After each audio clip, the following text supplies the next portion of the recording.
Cycle चलाते चलाते रघु ने एक बार आसमान की ओर देखा। उसने देखा कि राख के रंग का आसमान बादलों से घिर रहा है। चारों ओर की हवा जैसे थम गई हो। उसे समझ में आ गया कि तूफान आने वाला है। लेकिन कुसुमपुर पहुंचना अभी भी बहुत दूर था। रघु ने पैडल पर जोर से दबाव डाला, लेकिन वो ज्यादा दूर तक जा नहीं पाया। अचानक जोर का तूफान आ गया। साथ ही लगातार तेज बिजली कड़कने लगी और थोड़ी ही देर में मूसलधार बारिश शुरू हो गई। सामने का रास्ता बारिश की परत में छिप गया। रघु ने कोई और उपाय न देखकर एक घने पेड़ के नीचे शरण ली, लेकिन फिर भी वो बारिश की मार से बच नहीं सका। हे भगवान, इस तूफान को रोको, मेरी रक्षा करो। शायद भगवान ने उसकी प्रार्थना सुन ली। थोड़ी ही देर में तूफान और बारिश थम गई, लेकिन सड़क की जो हालत थी, उसमें अब साइकिल चलाकर आगे बढ़ना संभव नहीं था। मजबूरी में रघु साइकिल को घसीटते हुए आगे बढ़ने लगा, लेकिन थोड़ी दूर जाकर उसे समझ में आया कि वो रास्ता भटक गया है। ये रास्ता कुसुमपुर का नहीं है। वो सोच में पड़ गया कि अब क्या करें। तभी उसके कानों में आवाज आई, क्या आप रास्ता भटक गए हैं? रघु चौंक कर देखने लगा। उसने देखा कि धुंधले अंधेरे में एक छाया मूर्ति खड़ी है।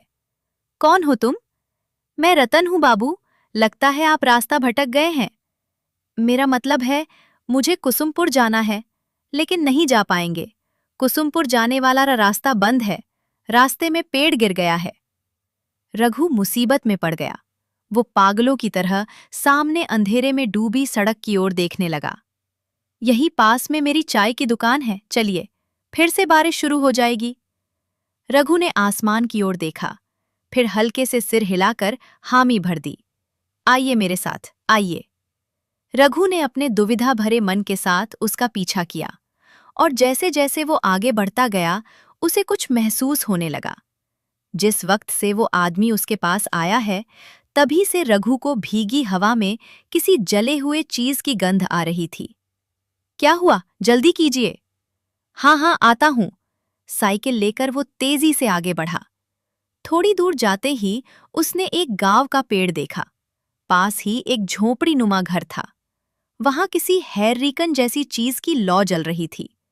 रतन ने फिर से आवाज दी, आइए बाबू, यही मेरी चाय की दुकान है। रघु ने साइकिल को गांव के पेड़ से टिका दिया और झोपड़ी के चौखट पर आकर खड़ा हो गया। उसने देखा कि एक तरफ एक चूल्हा है और उसके चारों ओर चाय बनाने का सामान रखा है। रघु हैरान हो गया ये सोचकर कि इतनी सुनसान जगह पर इस चाय की दुकान में आखिर चाय पीने कौन आता होगा। रतन एक मोड़ा ले आया। बैठिए बाबूजी, मैं चाय लाता हूं। रघु अपनी गोद में रखे थैले को कसकर पकड़कर बैठ गया। बाहर फिर से तूफान शुरू हो रहा था। बिजली चमक रही थी और गड़गड़ाहट के साथ कड़क रही थी। ये लीजिए चाय, आप बहुत भीग गए हैं, ये पीजिए, अच्छा लगेगा। इतनी जल्दी चाय बनाकर ले भी आया? हैरानी की बात थी। हल्की हल्की बारिश शुरू हो गई। रघु चाय की चुस्की लेते लेते पूछ ही बैठा, यहाँ चाय पीने कौन आता है?